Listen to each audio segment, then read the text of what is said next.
Good morning students, आप सभी का जूलॉजी की ऑनलाइन क्लासेस में हार्दिक स्वागत है। बढ़ते हैं अपन अपने नेक्स्ट टॉपिक की तरफ। लास्ट क्लास में अपन ने वर्मी कल्चर आपके टॉपिक स्टार्ट किया था। उसमें अपन ने जो लास्ट टॉपिक क्लियर किया था वो थी उसकी लाइफ साइकिल, और मैंने उसमें ये बताया था आपको कि जो अपनी नेक्स्ट क्लास होगी उसमें अपन वर्मी कंपोस्ट और कंपोस्ट बनाने के जो मेथड्स हैं उनकी डीपली स्टडी अपन करेंगे। तो सबसे पहले जो इसमें अपन मेथड ले रहे हैं वो है कंपोस्ट बनाने का।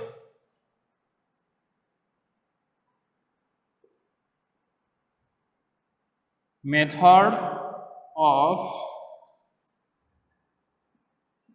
Compost preparation, method of compost preparation यानी कंपोस्ट जो खाद है, जो फर्टिलाइजर है, वो कैसे बनाई जाती है। सबसे पहले अपन इसकी थ्योरी वाली डिटेल देख लेते हैं। कंपोस्ट बनाने के लिए अपन को सबसे पहले एक गड्ढा 6 से 8 फीट चौड़ा, 6 से 8 फीट चौड़ा, 10 फीट लंबा एवं 3 फीट गहरा। इस साइज में अपन को एक गड्ढा बनाना है। साथ के साथ अपन डायग्राम भी बना दे रहे हैं इसका, ऐसा।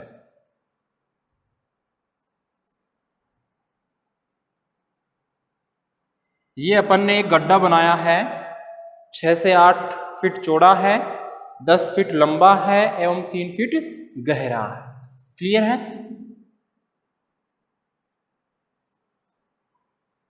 इसके बाद ये अपन ने गड्ढे की साइज ली है, नॉर्मल साइज है, ये गड्ढा है, ठीक है, ये इसकी साइज है। इसके बाद सबसे पहले इसमें waste substrate, organic waste substrate समान रूप से यहां पे इसमें बिछा दिए जाते हैं। ये एक मैंने लेयर बनाई है, ये वाली, ये मैंने इसमें ऑर्गेनिक वेस्ट सबस्ट्रेट इसमें ऐड कर दिए, समान रूप से बिछा दिए हैं। ये लो जी, मैंने यहां पे शो भी कर दिया है, ऑर्गेनिक वेस्ट सबस्ट्रेट, ठीक है। अपन इसको डायरेक्ट नाम भी दे सकते हैं, जैसे मैंने बताया था म्युनिसिपल वेस्ट, म्युनिसिपल वेस्ट, ठीक है। या तो अपन ऑर्गेनिक वेस्ट सबस्ट्रेट बोले या म्युनिसिपल वेस्ट बोले, बात एक ही है। तो एक अपन ने गड्ढा बनाया है जिसकी साइज ये है। उसमें सबसे पहले एक लेयर में समान मात्रा में वेस्ट सबस्ट्रेट या म्युनिसिपल वेस्ट की एक लेयर बिछाई है। क्लियर है यहां तक? फिर उसके बाद एक लेयर बनाते हैं अपन काऊ डंग की, गाय के गोबर की, जो अपनी सेकंड लेयर। यह है अपना काऊ डंग यानी कि गोबर। सबसे पहले अपने म्युनिसिपल वेस्ट की एक समान लेयर बिछाई, उसके ऊपर अपने काऊ डंग या गोबर की एक लेयर। ये लेयर कितनी मोटी होनी चाहिए? लगभग 3 इंच मोटी होनी चाहिए। इस लेयर के ऊपर 3 इंच की ही सोइल की लेयर। किसकी लेयर? सोइल की लेयर, सोइल लेयर। ये भी 3 इंच मोटी ही होनी चाहिए, ठीक है। तो वापस से रिपीट कर रहा हूं, इस साइज में अपन ने गड्ढा बनाया है कंपोस्ट बनाने के लिए। सबसे पहले उसमें से नीचे अपन ने म्युनिसिपल वेस्ट या अपशिष्ट पदार्थ अपन ने की लेयर बनाई है। उसके बाद उसमें 3 इंच मोटी काऊ डंग या गोबर की लेयर बनाई है और 3 इंच मोटी ही सोइल की लेयर बनाई है। ये जो 3 लेयर बनाई है अपन ने, ये कंटिन्यू अपन को दोहरानी है 2 बार 3 बार 4 बार, क्योंकि अपन को इतने से तो काम नहीं चलेगा, ये तो थोड़ा सा ही कंपोस्ट बनेगा, अपन को चाहिए बहुत सारा कंपोस्ट। तो ये जो तीनों लेयर है ये एकांतरित क्रम में चलती रहेगी। जैसे ये एक लेयर और बनाऊं मैं, ये लेयर किसकी बनेगी, अब वापस से म्युनिसिपल वेस्ट की बनेगी। फिर सेकंड किसकी बन जाएगी, काऊ डंग की बन जाएगी। फिर थर्ड किसकी बन जाएगी, सोइल लेयर की बन जाएगी। तो कंटिन्यू अपन इस सीक्वेंस में इस गड्ढे को भरते रहते हैं, जितनी अपन को डिमांड है कंपोस्ट बनाने की उतना। क्लियर है यहाँ तक। अब यहाँ पे ये जो काऊ डंग है या जो गोबर है, ये उत्प्रेरक का काम करता है। कि उत्प्रेरक का मतलब है कि जो रिएक्शन होनी है माइक्रोब्स की, वेस्ट सबस्ट्रेट की, उसकी स्पीड को बढ़ा देगा और जल्दी से कंपोस्ट खाद बनाएगा बेस्ट क्वालिटी का। तो यहाँ तक क्लियर है सबके। अब जो मेन काम है, अच्छा ये लेयर्स अपन ने, ये 3 लेयर बना दी अपन ने। अब स्टार्टिंग में प्रतिदिन, यानी जैसे अपन ने 3 लेयर बनाई है, स्टार्टिंग में इनको एक दिन में 2 बार उल्टा पलटा जाता है। किसी भी फावड़े से, कुछ भी कोई उपकरण है अपने पास, तो उससे इस तीनों लेयर को उल्टा पलटा जाता है और पानी का छिड़काव किया जाता है, ताकि नमी बनी रहे और हवा का जो एरेशन है, सर्कुलेशन है, वो भी बना रहे। दूसरे टाइम 15 दिन के बाद और थर्ड टाइम 2 महीने बाद।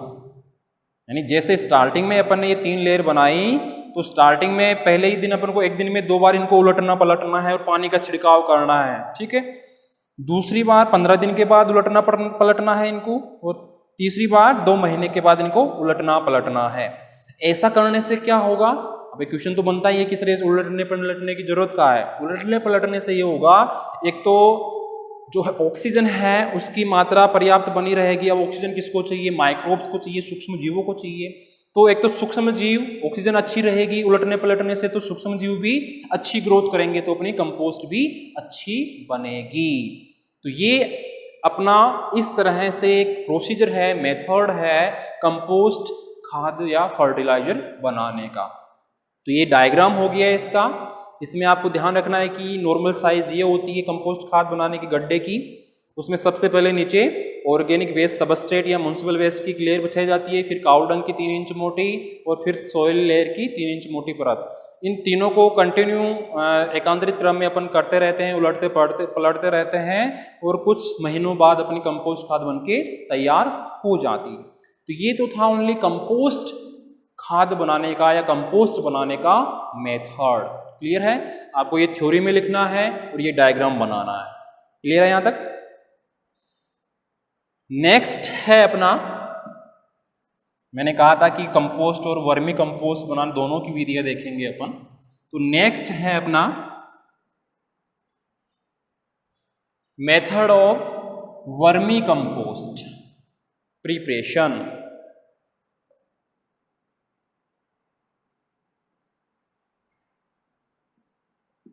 वर्मी कंपोस्ट प्रिपरेशन, सबसे पहले साइड में डायग्राम भी बना लेंगे अपन, थ्योरी भी कर लेंगे, तो क्लियरली समझ में आ जाएगा।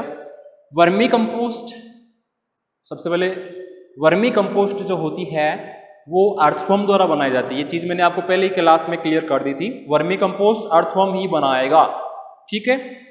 ये जो अर्थवर्म है ये किसान का मित्र भी कहलाता है, अपन को पता है, क्योंकि ये फर्टाइल सॉइल को फर्टाइल बनाता है, उपजाऊ क्षमता बढ़ाता है, इसलिए किसान का मित्र भी कहलाता है।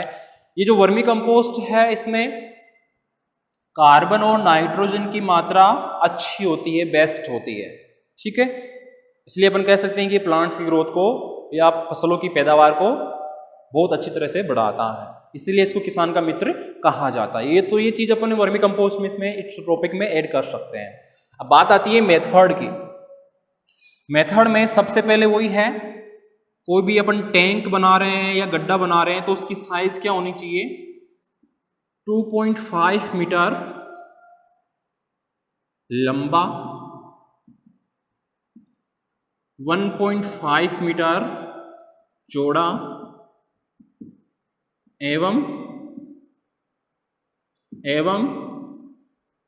1 मीटर गहरा।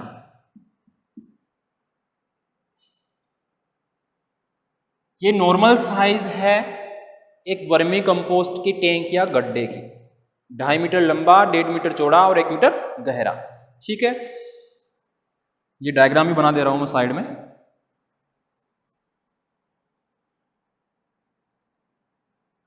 ये लो जी,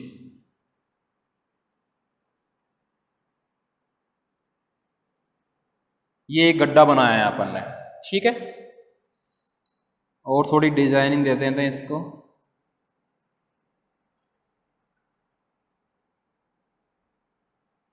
ये लो,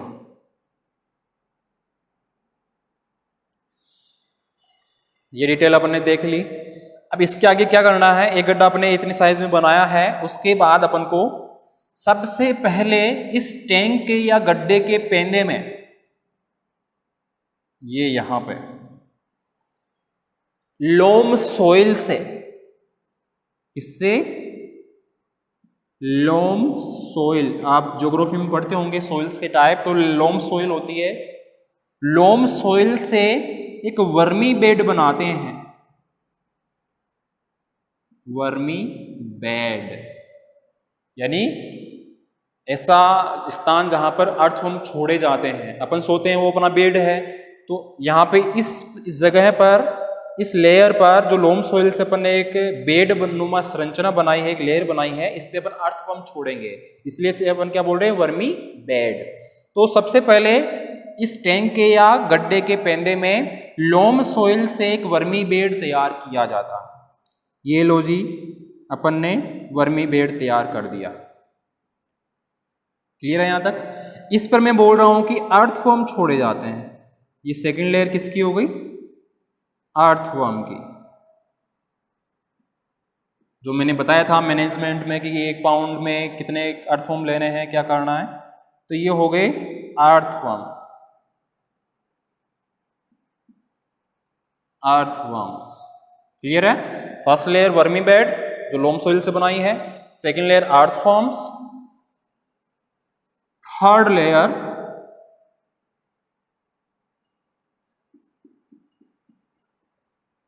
लेयर अपन बनाएंगे काऊ डंग की,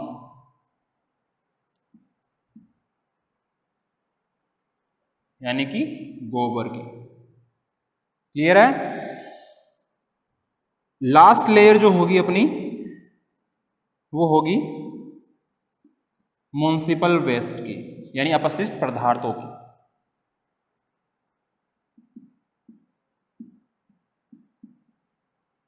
ये लो, तो इसमें ये 4 लेयर्स बनानी है अपन को। फर्स्ट है वर्मी बेड, जिसपे अपन अर्थवर्म छोड़ेंगे, ठीक है। तो फर्स्ट होगी vermi bed, second earthworm, third cow dung और फोर्थ म्युनिसिपल वेस्ट।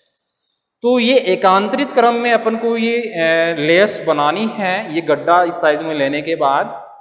अब यहाँ पे ये चीज ध्यान देनी है, उलटने पलटने का काम इस गड्ढे में भी अपन को करना है, ध्यान देना।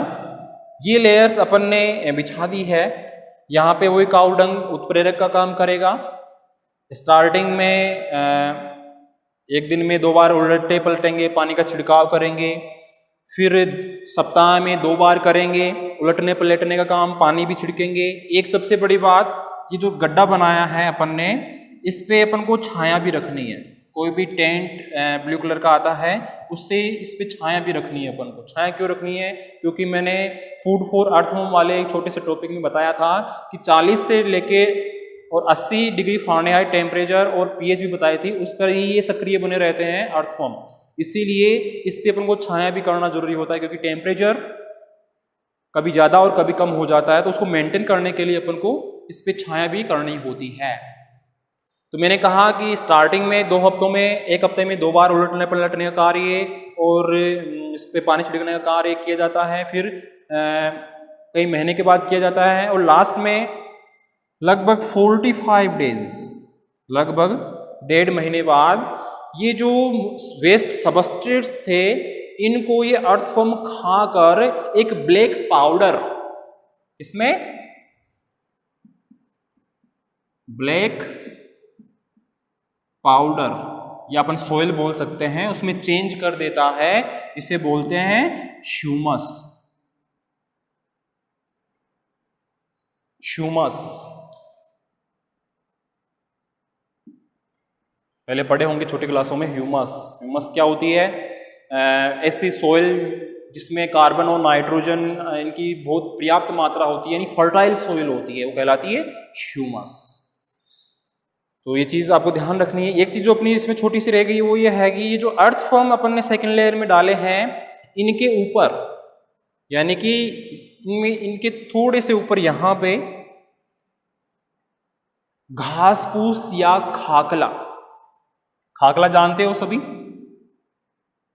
खाकला जो चारे को छानते हैं उससे जो वेस्ट निकलता है उसको खाकला बोलते हैं।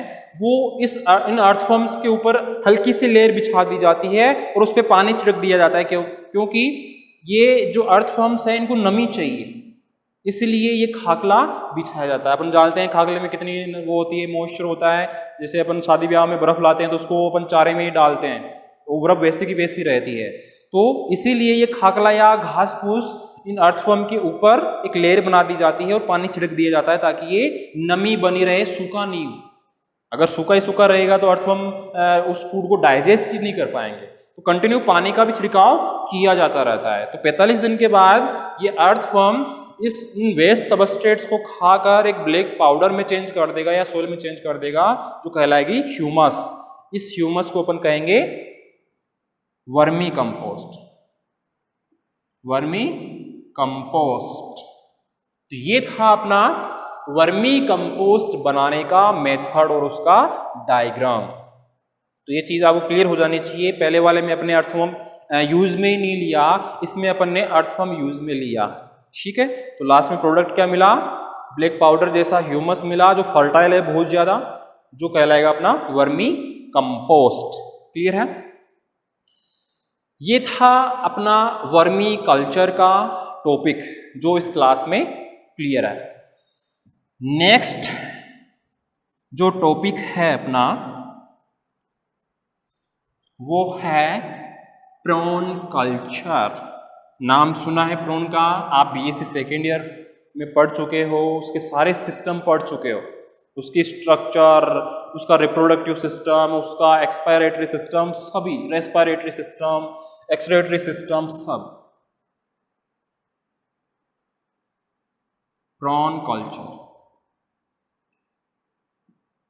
हिंदी में बोलते हैं झींगा संवर्धन, झींगा संवर्धन, प्रॉन कल्चर। अच्छा, प्रॉन का दूसरा नाम क्या है, पैलीमॉन, पैलीमॉन, पैलीमॉन या प्रॉन, बात एक ही है, इसे अपन झींगा भी बोलते हैं। तो अपना जो नेक्स्ट टॉपिक है वर्मी कल्चर के बाद वो है प्रॉन कल्चर। प्रॉन कल्चर की अपन डेफिनेशन देख लेते हैं, बाकी नेक्स्ट क्लास में देख लेंगे। प्रॉन कल्चर किसे बोलेंगे, प्रॉन का कल्चर करना किसके लिए, फूड के लिए, ठीक है। तो अपन इसमें ये बता सकते हैं कि आजकल फिशेस के अतिरिक्त मछलियां हैं, मछलियों को तो पालते ही हैं, खाते भी है, बेचते भी हैं, लेकिन मछलियों के अतिरिक्त आजकल झींगा कल्चर या झींगा संवर्धन का कल्चर करना भी एक आर्थिक महत्व का व्यापार बन चुका है। पहले तो फिशेस को पालते थे, पकड़ते थे, आजकल झींगों को भी पालते हैं, पकड़ते हैं, तो इनका भी एक आर्थिक महत्व का एक व्यापार बन चुका है। जैसे मछली को पालते हैं वैसे आजकल इनको भी पालने लग गए हैं। ये जो झींगे हैं या जो प्रॉन है या जो पैलीमॉन है, ये स्वच्छ पानी में और समुद्र के पानी में दोनों में ही ये रहते हैं। ये अलग अलग स्पीसीज की इनकी डिपेंड करता है, यानी कि फ्रेश वाटर में मिलेंगे और सी वाटर में भी ये मिलेंगे। अच्छा, इनमें ऐसा स्पेशल क्या है कि इनको अपन इनका कल्चर करवा रहे हैं, इनको फूड के रूप में खा रहे हैं? रीजन यही है कि इनमें हाई न्यूट्रिएंट क्वांटिटी अवेलेबल रहती है, हाई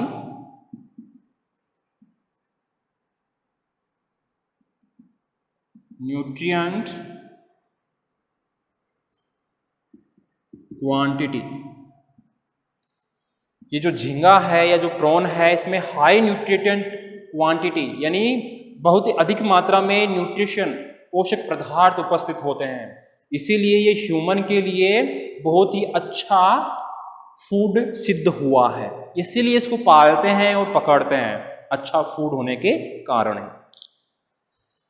ये जो प्रॉन है इसकी जो यूजेज हैं, अभी मैंने बताया फूड, अब फूड के रूप भी अलग अलग है कि कौन कौन से फूड के रूप में इसको यूज में लेते हैं। तो जो इसके यूजेज हैं, उपयोग, जो इसके उपयोग या यूजेज हैं वो है पीसेस, छोटे छोटे पीस करके इसको यूज में लिया जाता है। पाउडर, बारीक इसको पीस कर पाउडर के रूप में इसको यूज में लिया जाता है। पिकलेस यानी अचार के रूप में इसको यूज में लिया जाता है, इसका अचार भी बनता है। अब अपन तो नॉर्मल वेजिटेबल्स का अचार ही खाते हैं, लेकिन लोग बाग देखो कहां तक पहुंच गए हैं, झींगे का अचार बना के खाते हैं। अपन तो स्टडी करते हैं ज्यादातर, मोस्टली यही काम है अपना, लेकिन इनका अचार बना के लोग बाग खाते हैं। तो देख लो कितना हाई क्वालिटी का फूड है। इसके अलावा करी,